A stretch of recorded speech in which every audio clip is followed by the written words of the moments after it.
Liberando sus frenos. Hace muchos años, cuando comencé a estudiar las emociones negativas, el punto más crítico que descubrí fue que no se puede hacer ningún progreso hacia la salud, la felicidad, el amor y el cumplimiento del potencial mientras se insista en mantener intactas las emociones negativas. Y lo único bueno de las emociones negativas, si es que tienen algo de bueno, es que las emociones negativas no son permanentes. Lo dice hasta Sigmund Freud, no hay un lugar permanente para las emociones negativas en el subconsciente. En otras palabras, son visitantes indeseados.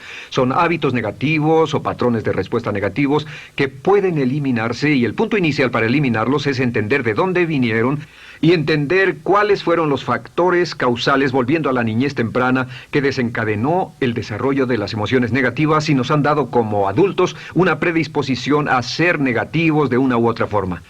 Esto nos lleva al condicionamiento de la niñez temprana. Recuerden que ya dijimos que el punto inicial de los patrones de hábitos negativos compulsivos e inhibitorios era la crítica destructiva. La crítica destructiva es el gran destructor. La crítica destructiva destruye a las personas en su interior y las deja caminando en círculos por fuera. Muchas personalidades han sido minadas y destruidas, mucha autoestima ha sido puesta de lado como resultado de la crítica destructiva más que cualquier otra cosa que podamos imaginar. La crítica destructiva es el gran asesino. Ahora, ¿por qué es eso tan malo? Sabemos que los niños en sus primeros años y al ir creciendo tienen una necesidad tremenda de amor y aprobación de sus padres. De hecho, muchos psiquiatras y psicólogos han dicho que la razón número uno de la enfermedad mental en los adultos es el retiro de amor o el amor no expresado. Sabemos que cualquier persona con prestigio, una persona que es importante para un niño, tiene un impacto enorme en ese niño, y los niños hasta la edad de 6 años tienen muy poca habilidad para discriminar entre una crítica válida y una crítica inválida. Lo que esto significa es que todo lo que diga un padre o un pariente mayor o una persona mayor, cualquier cosa que diga una persona de prestigio o una persona importante para un niño es aceptada como cierta. Es aceptada como una representación válida de la realidad. Si una madre dice eres un niño malo, o si un papá dice eres flojo, si alguien dice no eres dependiente, o si alguien dice que somos estúpidos o tontos o feos, el niño no tiene capacidad alguna para discriminar entre lo válido y lo no válido. Ese niño acepta eso como una verdadera representación de la realidad. Va más allá de la mente consciente, va directamente al subconsciente y ahí se queda. Muchos de nosotros como adultos aún estamos viviendo en base a la información negativa que recibimos cuando éramos niños. Y después como adultos, ¿qué decimos? Pues decimos así es como soy, o siempre he sido así, o algunas personas dirán, pues es de familia, tu padre era así, los hijos son así, tu madre era así, etc. ¿De dónde viene? Nada de estas cosas es de familia. Por ejemplo, cuando estaba creciendo, mis padres habían sufrido la depresión y la depresión les produjo un impacto enorme. Y cuando hablábamos de comprar algo, lo recuerdo muy bien, mis padres se ponían muy tensos y decían, no podemos pagarlo, no podemos pagarlo, no podemos pagarlo, no podemos pagarlo. Tenían una mentalidad de carencia, esta mentalidad de no podemos pagarlo toda su vida. Y luego yo crecí y aunque nunca he experimentado la depresión, y la mayoría de ustedes, 10, 20, 30, 40 años después, aún estamos diciendo, no puedo pagarlo, no puedo pagarlo, no puedo pagarlo. Aún tomamos como base esas frases críticas, esas frases emocionales que usaban nuestros padres. Tal vez sus padres les decían, como mi padre me decía a mí una y otra vez, nunca acabas lo que empiezas, nunca acabas lo que empiezas. Nunca acabas lo que empiezas. Eres un flojo, nunca acabas lo que empiezas. Y cuando fui adulto tuve muchos problemas para acabar lo que empezaba. Al acercarme al final de la tarea, comenzaba a sentirme ansioso y buscaba cualquier excusa por posponerla o retrasarla. El segundo factor que nos predispone a emociones negativas es la falta de amor. Sabemos que las personalidades de los niños se desarrollan al grado en que reciben una alta calidad y una alta cantidad de amor de sus padres. Existe una relación de 1 a 1 entre la cantidad de amor, la calidad de amor y una personalidad sana. Ese amor negado o la privación de amor es la causa clave de la infelicidad, la negatividad y la enfermedad mental en los adultos. Para que un niño se sienta realmente amado, el niño debe tener padres con buenos conceptos, y la mayoría de nosotros tuvimos padres que fueron víctimas de sus padres, que a su vez fueron víctimas de sus padres. Un escritor famoso dice que todo el mundo es víctima de una víctima. Todos son Víctimas de víctimas. Nuestros padres quisieron criarnos de la mejor forma posible, pero ellos mismos fueron víctimas de víctimas. Y para que un niño se sienta realmente amado, deben existir 3 condiciones. La condición número 1 es: los padres deben amarse a sí mismos. Los padres deben amarse a sí mismos. Recuerden, nunca le podrán dar más amor a otros que el que sienten por sí mismos. Si no se aman a sí mismos, no pueden amar a sus hijos. Si tienen un poco de amor por sí mismos, deben difundirlo en sus hijos. Si tienen poco amor por sí mismos y es absorbido por sus esposos, entonces, a veces, aunque deseen amar a sus hijos, no tienen amor que darles. Sus padres querían amarlos y en muchos casos no tenían amor para darles. Y eso es porque nunca lo recibieron cuando crecieron. El segundo requisito es: los padres deben amarse mutuamente. Para que un niño crezca sintiendo confianza en sí mismo, crezca sintiéndose amado, a salvo y seguro, debe crecer en un ambiente donde los padres se amen. No hay nada que le dé más temor a un niño que crecer en un hogar donde los padres peleen entre sí, donde los padres no se amen, donde haya dificultades, porque el niño siempre tiene una tendencia, primero que nada, ser una víctima, pues al niño se le grita y se le vocifera, y entonces cree que la razón por la que mamá y papá pelean es su culpa. Ahora, una investigación interesante: como hay muchas familias de un solo padre, la investigación interesante muestra que cuando uno de los padres se va como resultado de una separación o un divorcio, los niños que quedan invariablemente están convencidos de que la razón por la que el otro padre se fue se debió a algo que él hizo. Y es importante que si un matrimonio o una relación va a terminar y uno se va a ir, que el padre que se quede les diga a los niños una y otra vez que la razón por la que la relación no funcionó no tuvo nada que ver con ellos. Solo tuvo que ver conmigo y con papá, conmigo y con mamá. No tiene nada que ver con el niño. El niño necesita oírlo muchas veces antes de que se sienta confiado y seguro. Y por supuesto, siempre es mejor que un niño sea criado por un padre que lo ama que por 2 padres que no se aman. Una tercera condición que debe cumplirse si no quiere que exista la falta de amor es que los padres deben amar al niño. Los padres deben amar al niño. Bueno, esto parece muy obvio y muy lógico. La verdad es que, y esto es lo más difícil para usted y para mí como adultos, que ni siquiera lo pensamos, que es posible que nuestros padres no nos quisieron.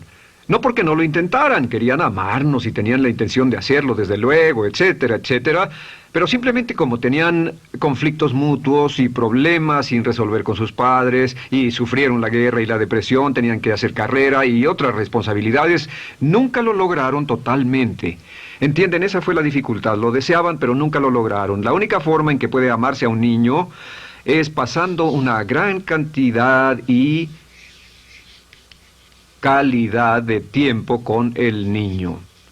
Tiempo en gran cantidad y calidad con el niño. 10 minutos al día no bastan. Los niños se consideran valiosos según el grado en que las personas más importantes en su vida pasen tiempo con ellos.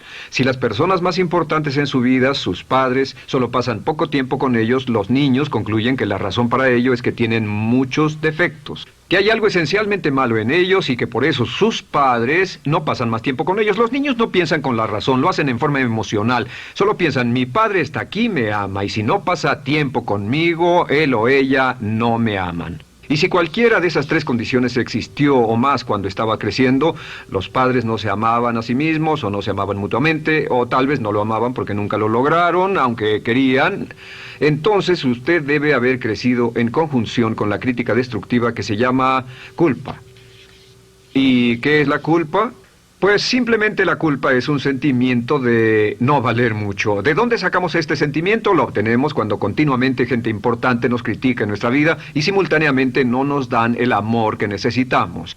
Sentimos que no valemos mucho o que no valemos nada. Y un sentimiento de culpa nos lleva a un sentimiento de falta de mérito, falta de valor y culpa.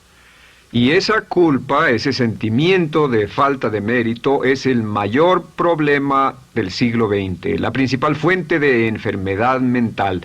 Es la fuente principal de los problemas en las relaciones, la fuente principal de enfermedad psicosomática, la fuente principal de la mayoría de los problemas que afectan a nuestra sociedad. Es el profundo sentimiento de culpa y falta de mérito que se expresa o se esconde en los pensamientos o en la actitud: no valgo suficiente, no valgo suficiente.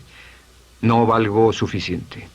Ya hablamos de la autoestima y de lo importante que es. La autoestima significa me quiero mucho, me quiero mucho, me quiero mucho, me quiero mucho.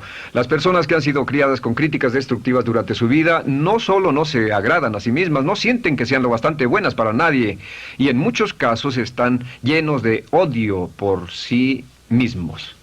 Se odian a sí mismos, se autocondenan o se detestan. Y verán que esto sale en sus conversaciones y sale en sus relaciones con otras personas. Las personas que no se quieren a sí mismas, aunque quieran tener buenas relaciones, simplemente no son capaces de ello. Las personas que piensan que no son buenas para nada siempre lo hacen aflorar, siempre será un problema. Ahora, ¿cuál es la razón principal de la culpa? ¿De dónde viene la culpa? La culpa viene de 3 fuentes negativas: padres negativos, influencias negativas o religión negativa. Una de las 3. Cualquiera de estas 3 usa la culpa. De la culpa se valen y aprovechan, en especial los padres y las organizaciones religiosas, por 2 razones. Una es el castigo. La culpa se usa para castigarnos. Cuando estamos creciendo, el castigar es la forma más fácil de hacer que uno se sienta mal. Nuestros padres nos hacen sentir mal castigándonos físicamente o sermoneándonos o regañándonos. Y el castigo es una forma muy eficaz de irnos conformando o de conseguir que hagamos lo que los demás quieren. La segunda razón por la que se usa la culpa cuando se practica en forma consciente, y algunas organizaciones la practican así, es para tener más control emocional en especial, porque se puede controlar a una persona emocionalmente con culpa y manipular su comportamiento. Hay muchas organizaciones que usan la culpa como una herramienta de control y manipulación. Si puede controlar a las personas con suficiente fuerza y en forma emocional, puede conseguir su dinero, puede conseguir su tiempo, puede conseguir su compromiso, demandar sus recursos, etc. Muchas organizaciones usan la culpa para aplicar un castigo. Muchas organizaciones de caridad que se anuncian por televisión, en especial las de causas benéficas que involucran a niños o a personas incapacitadas, usan un sentimiento de culpa. A usted le va tan bien que debe sentirse culpable por estas personas que sufren. O envíenos algo de dinero y eso se encargará de su culpa por un momento hasta que lo incluyamos en nuestra lista de correo, etcétera. Y la culpa es un estándar. ¿Por qué se usa tan comúnmente? Pues primero que nada porque casi todos nosotros la tenemos en mayor o menor grado. Y número 2, es fácil. La culpa es fácil. ¿Por qué nuestros padres la usan con nosotros? ¿Por qué nuestras madres la usan con nosotros? Nuestras madres pueden controlarnos con la culpa en un cuarto repleto. Nuestra madre puede controlarnos a miles de kilómetros por teléfono. Los padres usan la culpa en sus hijos porque sus padres usaban la culpa en ellos y así sucesivamente. Es lo más fácil. No existe un esfuerzo físico. Puede hacerse con una mirada o de reojo o una palabra. Ya sabe que las personas siempre buscan lo más fácil. Esté alerta. Ustedes han sido criados en un ambiente donde se les ha hecho sentir culpa y casi todos lo vivimos. Debemos entender que la culpa es como una letrina o bacterias emocionales negativas que se colocan en la raíz de su psique o su subconsciente y activan todas las demás emociones negativas: furia, odio, envidia, resentimiento, frustración y duda, temor, etcétera. Las crea y las activa a todas. Y la forma para, en realidad, deshacerse del centro es exorcizarlo, extirparlo. Y es lo que vamos a hacer el resto de esta sesión. Primero, ¿cómo podemos saber si nos criaron con sentimientos de culpa? Bien, a esto le llamamos la manifestación adulta de la culpa. Manifestación adulta de la culpa. Puede saber, probándose a sí mismo, cuánto de esto tiene. Número 1, la manifestación adulta de la culpa es que tiene sentimientos de inferioridad, sentimientos de inadaptabilidad y de no merecer las cosas. No siente que merezca que le pasen cosas buenas. Si una persona ha sido criada con crítica destructiva y se le hace sentir culpa, entonces cuando logra éxito, aún con un tremendo esfuerzo, tiene una tendencia terrible de sentir que no se lo merece. A esto se le llama, por cierto, temor al éxito. El temor al éxito es solo otra forma de decir que la persona que ha estado condicionada a pensar de sí misma como poco valiosa o no lo bastante buena, se siente muy incómoda cuando experimenta el éxito. Se siente muy tensa y a disgusto. Realmente si sienten demasiada tensión, comienzan a aspirar cocaína, a beber demasiado alcohol, se enredarán en comportamientos autodestructivos, tendrán una sensación tremenda de ansiedad, como si alguien fuera a descubrir algo de ellos. Hay un libro en la librería que dice, si me está yendo tan bien, ¿por qué me siento como un impostor? Tienen el llamado síndrome del impostor. ¿Alguna vez ha tenido éxito en algo y la gente ha ido a usted a decirle, vaya, hiciste un excelente trabajo, o eso es maravilloso, aunque haya sido muy duro para usted, y sintió que los demás iban a descubrir, siente como que, es decir, que iban a descubrir que realmente no es bueno, que solo fue un fraude, solo un accidente, y por supuesto es lo que dice, fue coincidencia, fue un accidente, la verdad, no sé ni cómo lo hice. Hacen todo lo posible por huir de ese sentimiento de inferioridad y de no merecer las cosas. Estén muy alertas. La segunda manifestación adulta de la culpa es la autocrítica destructiva. Hay una línea de un gran poeta que dice, aquellos a quienes se les hace mal, hacen mal a su vez. Los niños a muy temprana edad, a veces a la edad de 2 o 3 años, comienzan a menospreciarse, se desgarran, hasta se golpean y se castigan físicamente si se les critica demasiado. Siempre dicen el equivalente de no valgo suficiente o no soy muy bueno, y se castigan a sí mismos. Y la crítica destructiva es un síntoma real de un sentimiento escondido de culpa e insuficiencia. El número 3 es que fácilmente manipuladas por la culpa, las personas pueden jalar sus cordones de culpa en forma muy simple. Realmente vemos que existen 2 tipos de personas en el mundo, los lanzadores de culpa y los receptores de culpa. Invariablemente, estas personas se atraen mutuamente. Y por supuesto el lanzador de culpa es la persona que se identifica con el padre que lanzó la culpa y el receptor es la persona que se identifica con el que atrapó la culpa.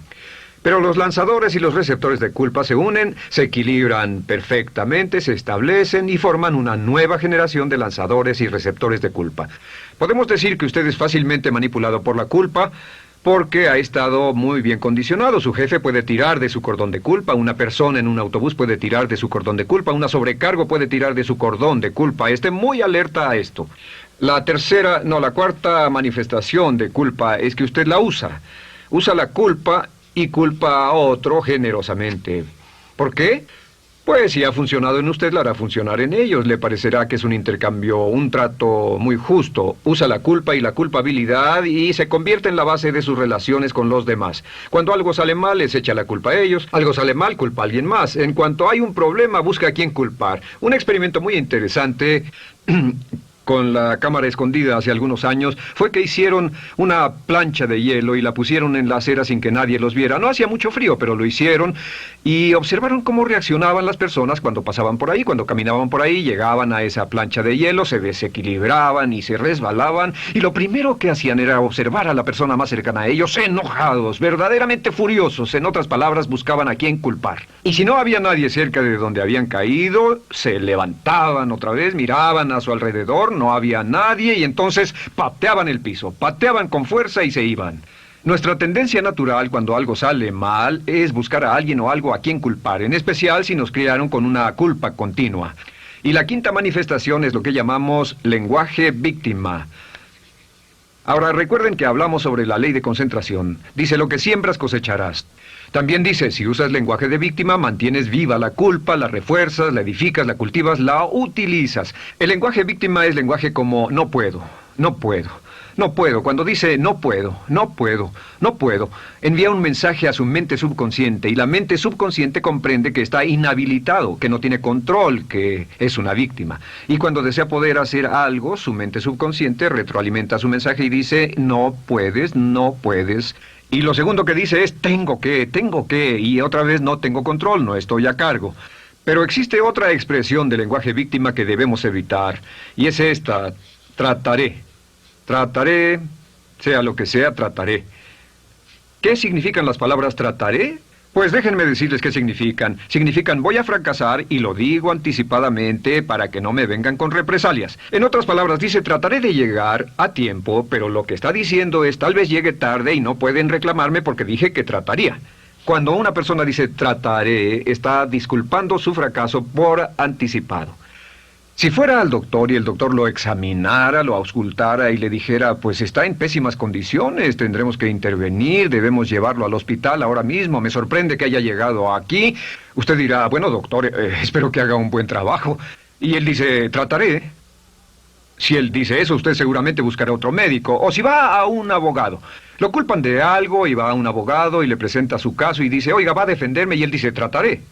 ¿Qué está diciendo? Está diciendo, escuche, he estudiado el caso y por lo que veo no hay mucha esperanza, pero lo tomaré de todos modos. Trataré son los que tratan de conseguir que les pague por anticipado. Otro juego de palabras que no debe usar. Por cierto, con respecto a trataré, lo que debe decir es lo haré o no lo haré. No trataré. Si alguna vez en nuestro negocio, tenemos un negocio muy activo, si llamamos a alguien y le pedimos alguna cosa o algún trabajo y dice trataré de conseguirlo para el viernes o trataré de terminarlo a tiempo, al instante sabemos que lo que quiere decir es que quiere sentirse libre, no comprometerse.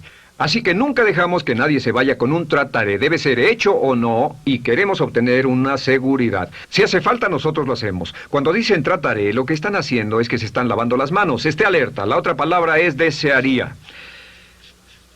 Dicen que un deseo es una esperanza o una meta sin energía detrás. Desearía. ¿Qué significa un deseo? Desearía significa que me gustaría tener algo, pero sé que nunca lo podré tener. Cuando dice desearía bajar de peso, ¿qué significa? Las palabras no dichas son, pero sé que no puedo. ¿Por qué no? Por las excusas que tiene y el metabolismo que tiene y los problemas, etcétera. Siempre hay razones por qué debe salir, etcétera. Desearía dejar de fumar, desearía estar en forma. Desearía, desearía, desearía. Cuando usa la palabra desearía, le muestra al subconsciente que esto es algo que no cree que le sea posible lograr o adquirir. Entonces el subconsciente descarta completamente esto como meta y no le da energía, ni motivación, ni impulso, ni deseo de lograrlo. Así que esté muy alerta al lenguaje víctima. Esté alerta a la expresión sí, pero. O lo haría, sí, pero. Alguien le dice, haga esto, y usted dice, sí, pero. La palabra pero, por cierto, es el gran borrador. Si una persona le dice, podría incrementar sus ingresos o incrementar su rendimiento, ser una persona mejor o más feliz o bajar de peso o lo que sea, no importa. Y usted dice, sí, pero. Lo que está diciendo es que está borrando toda la aseveración que ha dicho antes. Manda un mensaje a su subconsciente que dice, no hay posibilidad. Y no hace esfuerzo, no otorga energía, no ejerce capacidad alguna hacia el logro de esa meta. Y las personas que han sido criadas con culpa tienen 5 cualidades o 5 manifestaciones de adultos. Una es que se sienten inferiores, se sienten inadecuadas, sienten que no merecen que les pasen cosas buenas. Estén muy alertas a eso. El número 2... se autocompadecen continuamente, usan la autocrítica destructiva. El número 3, usan la culpa y la culpabilidad en ellos y en otros. El número 4, son manipuladas por la culpa. Y número 5, usan lenguaje víctima. Así que, ¿cómo nos deshacemos de la culpa? ¿No es sorprendente cómo se aclara esto? Este pizarrón, todo se borra. Tengo una varita mágica cuando me voy a sentar al escritorio. Entonces, ¿cómo nos deshacemos de la culpa? Para deshacerse de la culpa...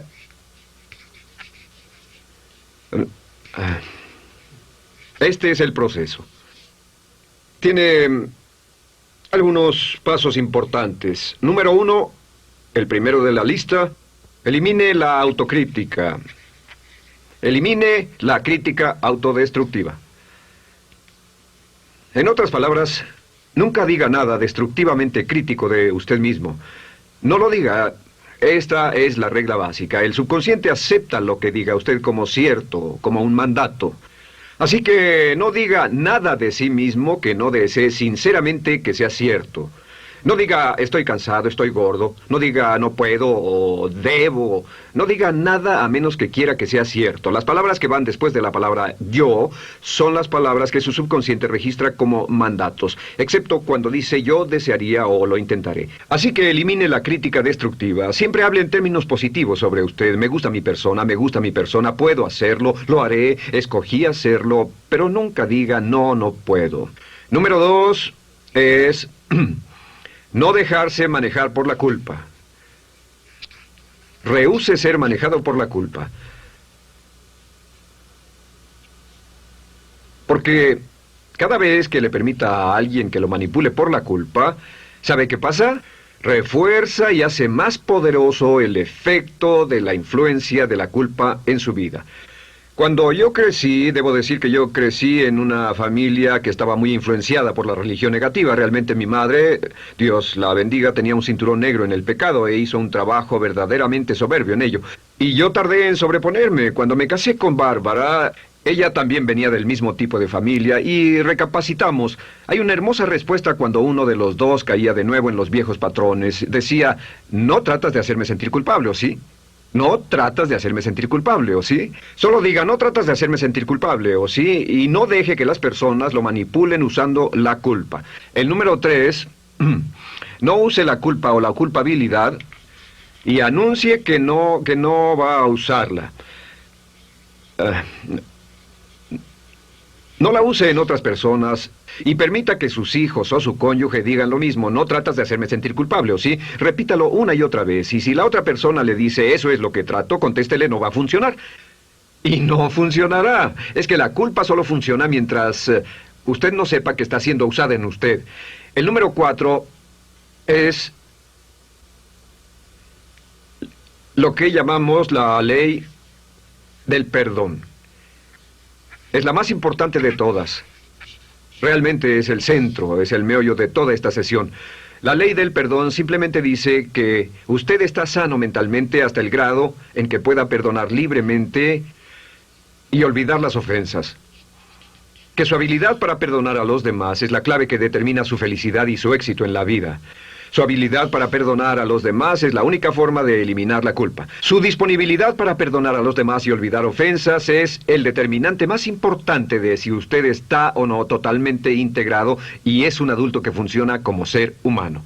Porque la tendencia de culpar y de guardar rencores es una tendencia patológica infantil que la poseen todas las personas que están enfermas mentalmente. La habilidad para olvidar, para perdonar libremente, es la marca del ser humano realmente iluminado. Ahora, acepte eso como real. Hay 4 personas a las que debe perdonar. Número 1, perdone a sus padres. Perdone a sus padres por todo lo que le hayan hecho para herirlo. La mayoría de nuestras investigaciones muestran que casi todos nuestros problemas como adultos se remontan a no estar dispuestos o no poder perdonar a nuestros padres por algo que hicieron que nos hirió. Perdónelos un 100%, escríbales, llámeles por teléfono, dígales, o cuando menos perdónelos en su corazón, pero perdone a sus padres. Número 2, perdone a los otros. Perdone a todos los demás. Perdone a todos los que lo hayan herido de algún modo, por cualquier cosa, y déjelo así. Ahora, hay muchos que dicen no puedo perdonar a esa persona por lo terrible que me hizo. Pero recuerde esto, el perdón es perfectamente egoísta. El perdón no tiene nada que ver con la otra persona, solo tiene que ver con su paz mental y con su propia integridad mental. Número 3, perdónese a sí mismo. Perdónese por todas las cosas débiles, tontas, insensatas y estúpidas que haya hecho, porque todas las personas han hecho cosas tontas, insensatas, estúpidas y ridículas, pero perdónese en un 100%. Y finalmente, la última parte de esto, si ha hecho algo que hirió a alguna persona, vaya a disculparse. Es sorprendente el hecho de vidas que se arruinan año tras año por personas que no tienen la fortaleza intestinal, las agallas y el valor para decir lo lamento. Una de las cosas más importantes es desarrollar carácter hasta el grado en el cual hacemos las cosas que son muy difíciles para nosotros, hasta el grado en el cual hacemos las cosas que sabemos que están bien, aunque sean difíciles, en especial cuando son difíciles emocionalmente. Y la clave para deshacerse de la culpa, la clave para ser una persona total y completamente positiva, es perdonar a los demás. Perdone a las personas con quienes ha sostenido una relación. Perdone a sus jefes anteriores. Perdone a los amigos que lo han herido. Perdone las inversiones que estuvieron equivocadas. Perdone a los jefes que lo despidieron. Perdone a sus padres. Perdone a todo el mundo. Desarrolle una actitud hacia la vida con la que rehúsa guardarle rencor a los demás. Solo repita una y otra vez: los perdono a él o a ella por todo. Los perdono por todo. Los perdono por todo. Y eso es todo. La clave para librarse de las emociones negativas es rehusarse totalmente a continuar con cualquier situación negativa. No olvide que es un acto muy egoísta y será tan egoísta como usted quiera. El acto del perdón lo libera y libera a la otra persona y le garantiza que se moverá rápidamente hacia el cumplimiento de su potencial.